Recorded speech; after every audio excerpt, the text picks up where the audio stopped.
Une première au Bénin. Un événement entièrement dédié à la bidouille, le tout premier boot bloquant s'est tenu du 9 au 11 juin 2017.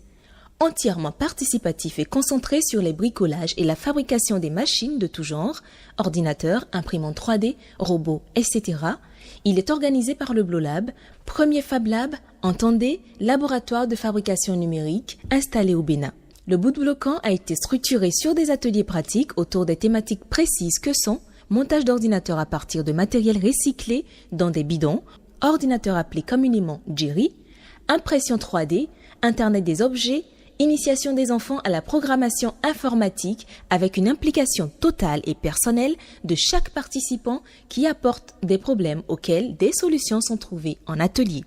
À l'ouverture le vendredi 9 juin 2017 dans la grande salle de formation du BloLab, les participants ont eu droit à la présentation du concept Bootcamp et du contenu du Boot Bloquant 2017 par Médard Agbayazon, fondateur et lead du BloLab. Je vous souhaite la bienvenue au BloLab. Merci. Pourquoi en fait un bootcamp? Un bootcamp pour pouvoir, disons, stimuler la créativité numérique. C'est de ça qu'il s'agit. Un bootcamp pour pouvoir permettre aux gens de pratiquer. Donc c'est du do it yourself. Quand vous venez à un bootcamp, à travers les différents ateliers, vous vous mettez à fond. C'est-à-dire, on s'en fout de si vous êtes informaticien, si vous êtes agriculteur, si vous êtes géographe, ce n'est pas le problème. Le problème c'est que, ou ce qu'on veut, c'est que vous mettiez vraiment la main à la pâte. Donc, le bootcamp, ou le présent bootcamp qu'on organise, en fait, vise à bidouiller, à permettre à tous ceux-là, quel qu'en soit en fait leur domaine d'activité, de venir pratiquer, de venir s'essayer, mais surtout en mode collaboratif. En mode collaboratif, c'est-à-dire lorsque moi je viens par exemple avec un projet, je vais m'appuyer sur les différentes ressources, sur les différentes compétences existantes pour pouvoir faire, disons, bouger ou faire réaliser mon projet. C'est de ça qu'il s'agit. De telle manière à ce que pendant ces 3 jours, ces 2 jours et demi, si vous voulez, vous puissiez monter vraiment des trucs pratiques qui répondent à des besoins précis que vous avez identifiés. Donc certains se sont inscrits avec des projets. Donc pendant tout le bootcamp, ils vont travailler sur leur projet. On a toute l'expertise pour les accompagner dans ce sens. Pour ceux qui n'ont pas de projet, le lab lui-même a des projets sur lesquels ils travaillent. Donc on va vous impliquer à fond pour que vous appreniez. Le plus important ici, c'est l'apprentissage. On s'en fout de si vous faites l'erreur ou si vous ne vous en sortez pas. Nous, on vous aidera. Mais il faut qu'il y ait une certaine disponibilité intellectuelle à votre niveau, un certain engagement, un certain dévouement pour pouvoir boire la science. Parce que je le dis, nous faisons boire gratuitement la science ici. Ce n'est pas partout que ça se passe. Chacun s'est ensuite orienté dans son atelier en fonction de ses intérêts. Au niveau de l'atelier Jerry, les inscrits ont eu droit aux notions de maintenance pour bien faire du recyclage. La philosophie du Jerry a été expliquée et les participants s'y sont mis pour donner corps et forme à des ordinateurs issus de matériel récupéré. Un Jerry parmi ceux qui ont été montés a notamment été équipé de Doudou Linux. Le Jerry n'est rien d'autre qu'un ordinateur, mais un ordinateur monté avec du matériel recyclé dans un bidon. Un concept qui a été mis en place pour permettre à tout le monde de se familiariser avec le contenu d'un ordinateur, de se familiariser, de démocratiser l'ordinateur pour que ça ne soit plus du mystique pour les gens, juste une boîte noire avec un écran qui affiche des images. Ici, juste à côté, dans une autre salle, se tient un atelier tout particulier, celui de l'Internet des objets. Mieux connu sous le sigle de l'IoT, l'Internet des objets est une thématique actuellement en vogue dans le paysage numérique mondial. Et pour ne pas être du reste, le Boot Bloquant 2017 du BloLab y a consacré également tout un atelier. Un atelier IoT, il fallait jongler. Au vrai sens du terme, il fallait faire preuve d'ingéniosité pour coupler informatique, électricité, électronique et mécanique pour concevoir des objets intelligents. Des kits Arduino et Raspberry ont été utilisés pour réaliser les différents projets des participants inscrits à cet atelier. L'Arduino, c'est très petit et c'est parallèlement en même temps puissant. On s'y permet de faire de gros trucs là-dessus et avec plus de créativité, on peut arriver à créer de bons systèmes. Mais bon, il a des limites. Mais à part ça, à part ces microprocesseurs, je travaille plus avec le Raspberry. qui est lui un ordinateur quoi, en tout son essence, et qui est plus puissant que l'Arduino. Ouais. Mais il ne peut pas faire ce que l'Arduino fait. Par exemple, on ne peut pas concevoir un rover. Les rovers sont des trucs, des petits robots qui marchent, qui sont télécommandés. Alors que se déroulaient les ateliers Jerry et IoT le vendredi, les amateurs de l'impression 3D s'armaient de patience. Il a fallu attendre samedi pour qu'enfin soit déballé dans un élan d'enthousiasme le carton contenant les pièces de l'imprimante 3D achetées à la suite de la campagne de crowdfunding qu'avait menée avec succès le Bleu Lab. D'ailleurs, l'objectif fondamental visé par cette campagne de financement participatif était d'équiper le Bleu Lab en un minimum de matériel afin de permettre à ses membres et usagers de prototyper et de monter en compétences. Le samedi 10 juin 2017, après l'arrivée des premiers participants, place a été faite à l'atelier Scratch au profit d'une douzaine d'enfants. Ces derniers ont été initiés au logiciel Scratch installé sur des machines toutes équipées de la distribution Emabuntus. Pendant plus de 2 heures d'horloge, les enfants ont interagi avec des lutins, des personnages à qui ils donnaient des instructions pour les commander sous la supervision d'Anel Kodja, membre du Bleu Lab et formatrice. Scratch, en fait, c'est un langage de programmation grâce auquel on initie les enfants à pouvoir réaliser des jeux vidéo, des sketchs, n'importe quelle animation. Alors que se tenait l'atelier Scratch, du côté de l'atelier sur l'impression 3D, l'assemblage, bien plus que collaboratif, avait permis des avancées à grands pas. On pouvait librement identifier l'ossature de la nouvelle imprimante 3D. Des détails sont d'ailleurs livrés à cet instant de l'assemblage. Bien, effectivement, ici, nous sommes dans un atelier de montage d'un kit d'imprimante 3D, modèle OpenMaker pour ça Edouard. On a presque fini la finalité de l'assemblage. Et ce qui reste, c'est une dernière étape que nous allons passer à l'impression. D'abord, pour l'imprimante 3D, il y a 3 disons, spécialités. La mécanique, l'électronique et puis l'informatique. On a fini la mécanique.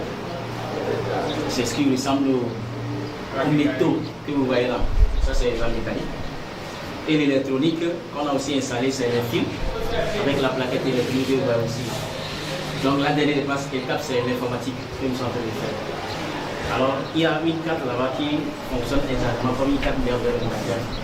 Il faut maintenant envoyer le code que nous appelons le firmware. Le code veut le fonctionnement de la machine. Alors, on l'envoie sur la machine. C'est exactement comme le système d'exploitation d'un ordinateur. Alors, il y a encore des étapes à suivre. Étape d'abord de configuration. Après, le firmware, c'est ce qu'on a fait, il y a la configuration. Et c'est sur cette étape que nous sommes. On va configurer et après maintenant la configuration, alors la dernière étape même vient, l'étalonnage. Le boot bloquant 2017 n'a pas été fait seulement d'ateliers pratiques. L'après-midi du samedi a été dédié à 2 communications théoriques, une animée par Médard Agbayazon sur les services fournis par le Bleu Lab et sa particularité en tant qu'espace d'innovation sociale et numérique. Vraiment, ambition première, c'est de diffuser les technologies de fabrication numérique, mais sous toutes ses formes. Bien sûr, à travers le pouvoir faire soi-même, le pouvoir fabriquer. C'est-à-dire que les gens, quand ils viennent ici, je pense qu'on a des exemples ici, des agriculteurs ou bien des journalistes. Lorsque les gens viennent ici, l'ambition première, c'est de pouvoir en fait les initier à la chose numérique, quel qu'en soit le domaine dans lequel ils sont. Donc, ce n'est pas en fait un espace exclusivement réservé aux développeurs. C'est vrai qu'actuellement au sein de la communauté, la majorité, je pense 80%, c'est des développeurs. Et on veut vraiment travailler sur ce plan pour qu'il y ait des gens vraiment dans le secteur qui viennent et qui s'intéressent à tout ce qu'on fait. Donc, on est un Fab Lab, dans un atelier de fabrication numérique où nous essayons en fait de faciliter un peu le prototypage. Et c'est un lieu en fait où nous avons un certain nombre d'outils numériques, l'imprimante 3D, à travers les différentes machines que nous avons. Donc, le mot de passe, où j'allais dire, le slogan ou l'incantation au niveau du Bleu Lab, c'est ça en fait. Concevez-le, fabriquez-le vous-même. Nous ici, on a formé des enfants de moins de 10 ans et eux-mêmes désormais ils fabriquent leur propre guéri. On a initié des gens sur des solutions open source. On a aussi des agriculteurs, par exemple, qui gèrent très bien l'exploitation agricole avec les outils qu'on a déployés sur les machines. Une seconde communication a également eu lieu sur les objets connectés. Elle a été animée par Stefano Amekoudi, directeur du campus numérique francophone de Cotonou. Une bonne partie de ce qu'il y a et de ce qui compose, du fait qu'on construit aujourd'hui les imprimantes 3D, vient du fait qu'on a pu développer des objets qui peuvent discuter, qui peuvent parler avec nous. Donc, la vraie révolution dans le 21e siècle est basée justement sur l'Internet des objets. Du fait que les objets ont désormais la capacité d'être dotés de capteurs. Ces composantes dans les équipements qui permettent de sentir ce qui se passe dans notre environnement. Depuis qu'on a tout miniaturisé dans le monde de l'électronique, de pouvoir embarquer, donc mettre sur ces objets de quoi se connecter. Se connecter aussi bien par Bluetooth, par Wi-Fi, se connecter, quelle autre technologie de connexion sans fil peut-être vous connaissez? GSM. Voilà, le GSM, la 3 et la 2G, et même des technologies physiques par l'USB, etc. Donc de pouvoir embarquer, de quoi pouvoir permettre aux objets de se connecter et de pouvoir dans certains cas embarquer des actionneurs. Donc ces autres composants qui permettent à l'objet de pouvoir transmettre des informations, des éléments à son environnement. Donc, on a des objets connectés, capteurs, actionneurs, avec possibilité de pouvoir échanger avec son environnement. Ces objets sont connectés pourquoi? Ces objets sont connectés à quoi d'abord peut-être? Sont connectés à quoi? Sont connectés aux utilisateurs qui nous envoient des informations et on leur envoie des données. Sont connectés à d'autres objets. Peuvent être connectés à d'autres objets. Donc, ma télécommande qui est connectée à ma télé par infrabouche, je lui donne des informations, peuvent être connectés. Et peuvent être connectés donc désormais au cloud et donc j'allais dire à d'autres machines. D'aucuns disent souvent le cloud n'existe pas, il n'existe que des ordinateurs qui appartiennent à une personne. Donc, de pouvoir se connecter à des ordinateurs sur le réseau mondial. Et se connecter donc pourquoi? Les objets ont des capteurs, ils se connectent, ils envoient des informations, ils reçoivent des informations au cloud, à nous qui les possédons ou bien à d'autres objets. Mais pour faire quoi? Pour pouvoir surveiller.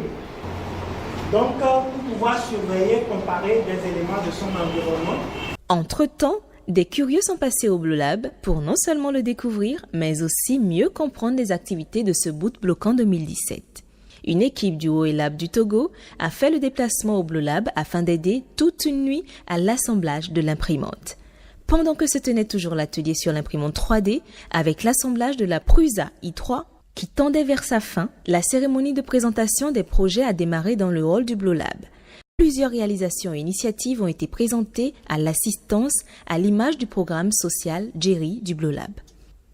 Au total, 5 projets ont été présentés par les participants, principalement dans les domaines des objets connectés et de l'impression 3D. Le projet Lampe connectée de Claire Azuma a été désigné meilleur projet du boot bloquant 2017. C'est 2 talentueux techniciens, donc ils sont là, Ange et Wens, qui m'ont aidé à réaliser cet objet que je vais vous présenter maintenant. Alors il s'agit d'une lampe connectée qui vous permet à distance, donc moi c'est un usage domestique. Donc c'est vraiment une fois que je rentre à la maison, mais ça peut être appliqué à une plus grande distance.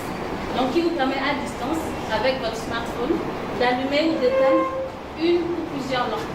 On va faire l'essai ensemble. Donc voilà, là la lampe est allumée. Alors pour prouver que je ne suis pas en train de manipuler, je la pose. Et là, j'envoie la commande qui normalement va l'éteindre. Est-ce que vous voyez? Voilà, ça c'est éteint. On va renvoyer une commande qui devrait permettre de l'allumer cette fois-ci. C'est bon? Ça a marché? Quelqu'un veut essayer dans la salle peut-être? Le prix du meilleur bidouilleur de la première édition du boot bloquant a été attribué à Constant Dansou. Il a bénéficié, au même titre que la participante ayant montré le meilleur projet, d'un bon d'une valeur de 170 000 francs CFA, offert par Isocel Télécom, partenaire officiel de l'événement. Faut-il le rappeler, Isocel est le premier partenaire du BloLab. Il met gracieusement la connexion Internet à la disposition du Fab Lab. Les autres porteurs de projets ont été récompensés d'un nom de domaine et d'un hébergement web gratuit pour 1 an. Alors que les visiteurs étaient de passage dans l'atelier Impression 3D vers la fin du boot bloquant, ils ont été briefés sur le processus qui a conduit au montage de l'imprimante 3D. Quand vous voulez avoir un objet physique grâce à une imprimante 3D, supposons qu'il y a peut-être 3 étapes. L'étape de l'idée dans la tête, l'étape de la modélisation à travers l'ordinateur et l'étape maintenant du fait que vous envoyez ça à l'ordinateur maintenant joint à la machine pour que l'impression sorte. Donc quand vous envoyez le fichier que vous avez modélisé à la machine, il y a une autre étape que l'étape de découpage, parce que l'impression 3D se fait ligne par ligne, couche par couche. Donc notre bus ici, je crois que c'est un bus de 0,4. Le but c'est le trou à travers duquel le filament fondu sort. Donc là maintenant, ça sort à partir de ceci, ce système-là on appelle ça le extruder. Le extruder c'est quand le filament vient au niveau du bus là, c'est chauffé. Généralement ce filament-ci, la qualité c'est du PLA. Donc généralement la température pour la fonte c'est à partir de 190 degrés Celsius à 225. Pour ne pas exagérer. Pas exagération, vous pouvez aller à 225. Donc ça se fond à partir de 190 à 225 degrés.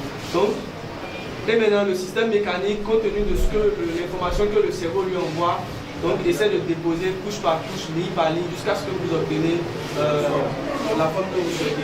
C'est finalement aux environs de 19h51 que le test a été concluant avec l'impression du tout premier objet de l'imprimante. S'en est suivi une réelle joie qui pouvait se lire sur le visage de tous les participants. C'est sur cette note d'impression d'objets que le boot bloquant 2017 a pris fin, à la grande satisfaction des participants, mais plus encore de toute l'équipe du BloLab. Une organisation qui s'inscrit dans la dynamique de donner un peu plus de visibilité aux activités du BloLab et de lancer la version 2.0 du tout premier Fab Lab du Bénin.